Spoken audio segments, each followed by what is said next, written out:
So, recently lang, nag-share po ako ng video sa inyo regarding Lazada Flash Cash. So, kung paano ako na-approve doon, magkano yung approval amount sa akin, on how I applied it, kung paano tayo nag-apply doon, para ma-approvehan tayo. So, kung hindi nyo pa yun napanood, ilalagay ko na lang po sa description box yung link para kahit pa paano masundan nyo itong video na ito. So, as promised nga po sa video na yun, magkakaroon nga po ako ng part 2 doon kasi para hindi nga po umaba yung video na yun. I-share ko nga po sa inyo on how I am going to withdraw this Lazada Flash Cash, kung real time ba siyang papasok sa ating Lazada wallet, kung real time ba siyang papasok sa ating GCash account. At sa video po na ito, i-share ko sa inyo yung two ways. Kapag na-withdraw na po natin yung Lazada Flash Cash or Lazada wallet, i-share ko sa inyo na meron tayong two options to withdraw. Kung gusto natin mapunta agad sa ating GCash account or kung mas gusto natin antayin yung duration ng Lazada wallet kapag dinidisburse directly sa ating GCash wallet. So, i-share ko yan sa inyo step by step. So, meron nga po tayong approved amount dito recently lang ng 15,000 pesos. So, ang gagawin natin ngayon, mag-withdraw tayo. So, i-click natin tong withdraw dito sa may baba. Upon clicking, so ito po yung magiging next step. So makikita natin dito yung may mga installment plan siya na 3 months, 6 months, 9 months, saka 12 months. So na-share ko sa inyo sa previous videos ko yung mga interest nito per monthly. So to sum it up po, kapag sinagad natin na 15,000 pesos na withdrawal dito, so meron tayong opportunity na makapag-installment plan after 12 months. So ako kasi, hindi ko po ito isasagad na 15,000 pesos dahil first time kong mag-loan dito at gusto ko lang siyang i-try and titingnan natin, hahatiin lang natin to. So, 7,000 lang po yung itatype ko dito. 7,000 lang yung kukunin ko muna sa ngayon. So, para hindi masyadong mataas at bigat, di ba? So, kapag pala 7,000 pesos yung loan amount na i-avail ko, so, nasa-shorten po yung kanyang installment plan into dalawa lang. 2 months to pay and 3 months to pay. So, ganun pala. So, ganun pala sila sa Lazada Flash Cash. So, hindi pala siya to 12 months. So, depende pala sa loan amount na i-avail natin. So, kapag ganito pala na 7,000 pesos is 2 months to pay and 3 months to pay lang. So, makikita na rin natin dito yung interest niya. So, kapag 3 months to pay, 2,753.34 yung monthly repayment natin. I-view natin yung interest ako magkano. So, makikita nyo dito na 6% monthly. Then, kapag sa 2 months to pay naman, tingnan natin ha, kung paras lang ba sila ng interest. So, ililipat lang natin sa 2 months to pay. So, makikita natin dito po sa 2 months to pay, ang monthly interest niya rin is 6%. So, walang nagbago mapa 2 months or 3 months, 6% yung monthly interest niya. Then, sa 2 months po, mas mataas yung monthly repayment niya kasi 2 months to pay lang eh. Ganun naman talaga, diba? Anyways, kukunin ko lang po siya ng 2 months to pay. Kukunin ko lang po siya ng 2 months to pay para mas mabilis ko siyang ma-paid and matapos. And ganoon din naman eh, 6% din naman yung 3 months to pay. So, dito na lang tayo sa 2 months to pay. Ang disbursement niya po is Lazada Wallet. Wala pong ibang choice. Lazada Wallet lang po doon siya mapupunta kapag nag-withdraw tayo. So, kapag decided na tayo, click lang natin tong loan purpose. So, marami pong choice dito sa loan purpose. Ay, wala naman pong maling sagot dito. So, livelihood na lang yung ilalagay ko. Anyways, click lang natin tong agree dito sa may baba. So, after this po, click lang natin tong withdraw. Then, nakalagay po dito sa notice, kapag click natin yung withdraw, nakalagay po dito na we can only withdraw one loan at a time. We can withdraw again after the first loan is settled. Ibig pong sabihin po na kapag nag-withdraw pala tayo ng any amount dito, katulad ko, ang loan offer sa akin is 15,000. Once na nag-withdraw lang ako ng 7,000 pesos, hindi pa ako makaka-withdraw ulit ng remaining. Di ba may remaining pa dapat ako na 8,000 pesos? Hindi ko po siya ma-withdraw unless masasettled ko tong loan amount na inutang ko nga. So, ganun po sila sa Lazada Flash Cash. So, once po nakinlik po natin yung submit withdrawal request, so, ito po yung magiging next step. So, mag-i-enter po tayo dito ng 6-digit PIN code. After this, ito po yung next step. So, application submitted. We are reviewing now. So, nakalagay dito, congratulations, your withdraw 7,000 has been disbursed to your wallet. Titingnan natin ngayon sa ating Lazada wallet kung pumasok na po yung 7,000 pesos. Ayan. So, 8,000 na lang yung remaining credit limit natin. And nandito rin po yung breakdown to pay. Nandito na rin po agad yung due date natin by the next month. Nababayaran nga po natin siya. And nandito na rin po naman yung repayment plan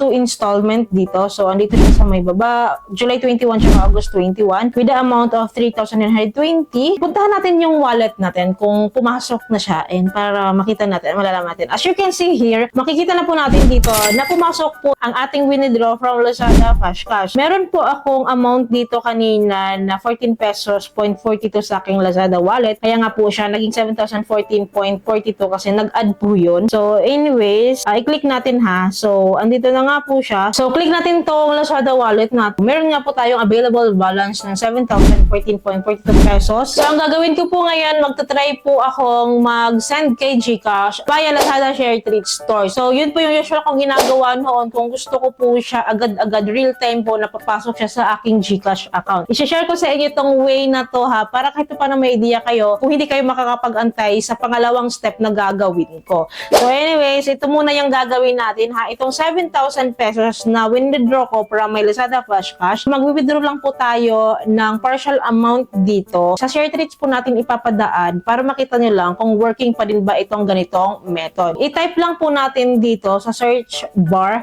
share treats. Baba lang natin. So kailangan yung store mismo. So ito po siya. So i-click natin yung share treats. I-open natin tong store na ito. And then pipili tayo dyan ng amount. So meron na po ngayon si share treats na 5,000, 3,000 na one time lang. Anyways, dahil ako gusto ko lang siyang itry. Kapag itatry ko kasi siya, nag-start talaga ako sa maliit na amount para hindi masakit kung hindi man siya successful. Pero kung mag-fail man siya, at least na itry ko siya sa small amount lang. So itatry natin sa 500 pesos ha, para makita nyo lang kung working pa din ba yung ganitong process. So i-click natin tong 500 pesos ni GCash top up. Meron nga po siyang charge na 40 pesos. Parang 540 pesos yung sinisingin nila. But anyways, click lang po natin tong buy now. Ito po agad yung lalabas. So nakalagay dito, enter our phone number to receive the voucher code. Dito po, kahit anong phone number naman ang gusto nyong i-enter dito, hindi kailangan yung phone number nyo na naka-register sa inyong Lazada ha, sa inyong Lazada account. Kasi ako po talaga iba yung ini-enter kong phone number dito, hindi po yung Lazada phone number na naka-registered dito. Kasi wala naman po sinasabi na dapat registered phone number ni Lazada yung i-enter natin dito. Nakalagay lang naman, enter our phone number to receive the voucher code. So, para ma-receive lang natin yung code na isasend nga nila or ite-text nila sa atin. Kasi napakahalaga po nun. So, I advise na i-check yung mabuti yung inyong phone number dito kasi once na nagkamali kayo dito is mahihirapan po talaga kayo. So, anyways, kapag okay na tong portion, click lang natin tong confirm. And then, nandito na po tayo sa checkout portion. Then,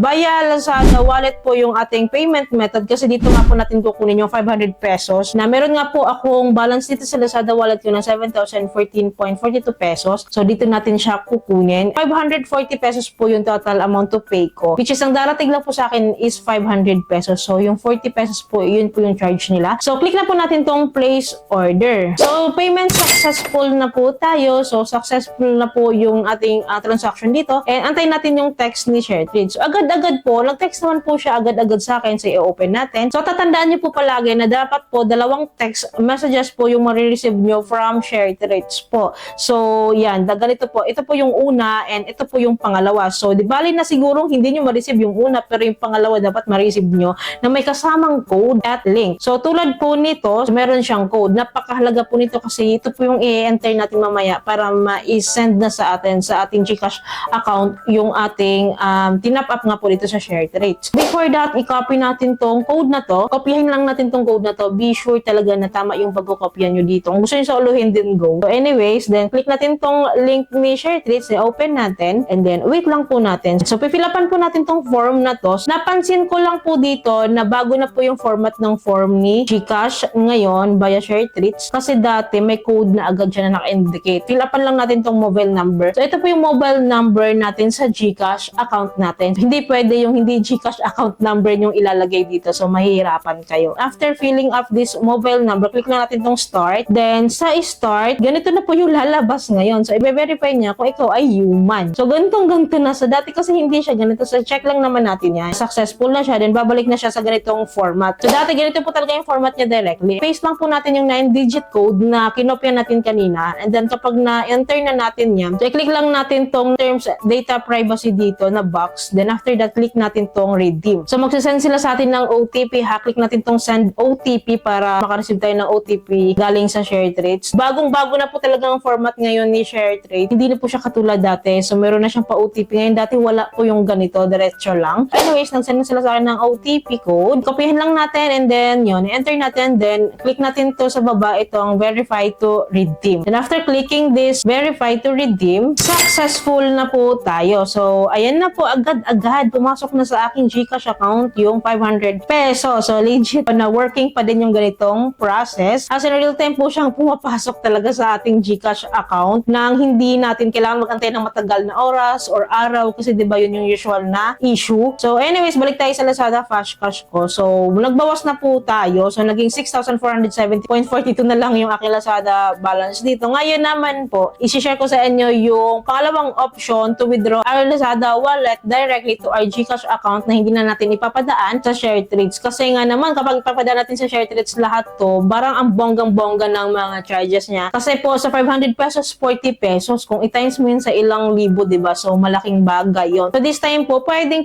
po natin tong i-send or i-disburse sa Lazada wallet. Balance ko dito directly to my GCash account. So, all we need to do po, click lang po natin to sa baba, yung withdraw. And then, check lang po natin tong withdrawable deposit. And then, upon clicking that, so click natin tong let's start. And then, enter lang po natin yung amount na i-withdraw natin. So, isasagad ko na po siya ng 6,474 para 0.42 lang yung matitira. Then, nandito na rin naman yung GCash account ko na nakalink dito sa aking Lazada account. So, hindi ko na siya kailangan fill upan. Dito sa baba po, makikita natin yung breakdown. May withdrawal amount nga po ako ng 6,474. And yung transaction fee ko po is nawi-wave po siya. So, 0 po siya. So, anyways, kahit hindi siya nawi-wave, mura lang, 5 pesos lang sa buong transaction na ito ha. So, yung amount na ma-receive ko is buo pa rin po, 6,474. Click natin po itong continue. I-confirm lang natin itong mga details na to. I-review natin kung correct to lahat. And after that, click lang natin itong confirm withdraw. And then, we need to enter the code here na isi-send sa Lazada phone number. Click lang natin itong send code. Magte-text naman po agad-agad sila sa atin. And then, enter lang po natin yung code. Then, click natin itong verify code. And then, nakalagay dito verifying request na po tayo. So, ito po yung mga pagdadaanan natin. Request initiation, request verification, tsaka request approval. So, nandito na po tayo sa request verification. Nakalagay po dito sa request verification, this process may take up to 3 business days. So, badly lang po, the time na withdraw ko to is Friday night. Ang nakalagay kasi dito, 3 business days para magkaroon sila ng request verification. Kasi after ng request verification po is approval. Nakapag-approval po kasi is disbursement na po yun. And badly nga po, Saturday, tomorrow, Sunday. So, wala tayong business days. So, hindi siya kasama sa business day. Kaya po, nag-antay po ako ng Monday para magkaroon tayo ng usad dito. Kaya nakalagay ba naman dito, may take up to 3 business days. So, possible na hanggang Wednesday yung verification niya. Pero kasi kapag sa GCash po natin isi-send, 1 business day is nagpa-process na siya.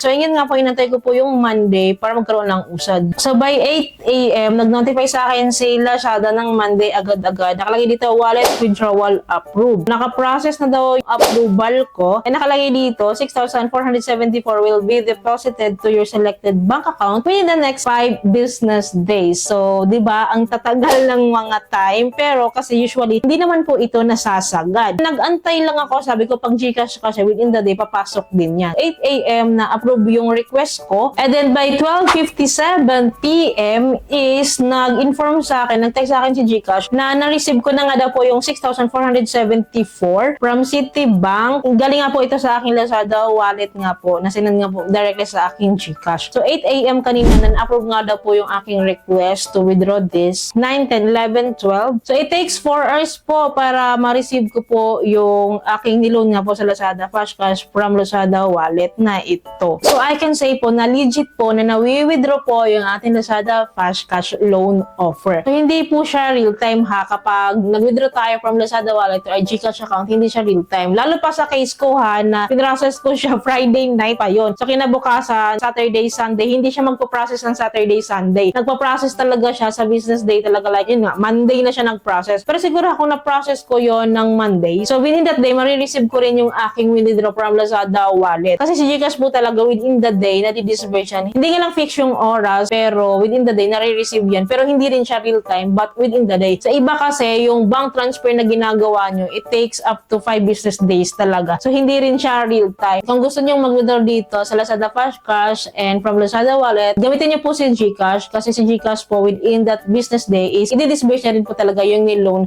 natin. Sa banks kasi, balita ko po, it takes days pa talaga bago po siya ma-disburse. So, again, itaon nyo lang po talaga na business days yung withdrawal nyo dito. Huwag nyo itaon ng Saturday, Sunday, and holiday. So, dapat yung regular business day. Kasi legit po na matatanggap naman po talaga natin. Matagal nga lang. Again po, nasa inyo kung ano yung itatry nyo doon. Yung option 1 ko po, which is pinadaan ko via Lazada Share Trades, which is real time po yun. May charges lang po talaga siyang ina-apply. So, you can try that po. But I advise na mag-try kayo sa maliit na amount. Huwag yung buo kasi baka mamaya wala kayong marireceive na code kasi yun yung issue lagi. And ito nga po yung option 2 na from Lazada wallet, we can withdraw directly to our GCash account. Nga lang, hindi siya real time. So, it takes hours or days. So, para ma-receive po natin yung pera from our Lazada wallet directly to our GCash. So, by the way, sa mga may Lazada Fashcash dito na nakapag-withdraw na, ganun kayo katagal nag-antay sa bank transfer nyo or sa GCash account nyo mismo or sa other e-wallets ba na ginawa nyo or sa other remittances ba. So gano'n po kayo katagal nag-antay. So you can comment down below po. Nagbabasa po ako yan para aware din po tayo. So yun lamang po. I hope po may natutunan kayo sa videong ito. I hope po nakatulong tong video sa inyo. Kung nagustuhan yung video, please don't forget po to like, share, and subscribe po kayo para updated po kayo sa mga susunod ko po nga videos like this. And thank you po for watching this video. Bye!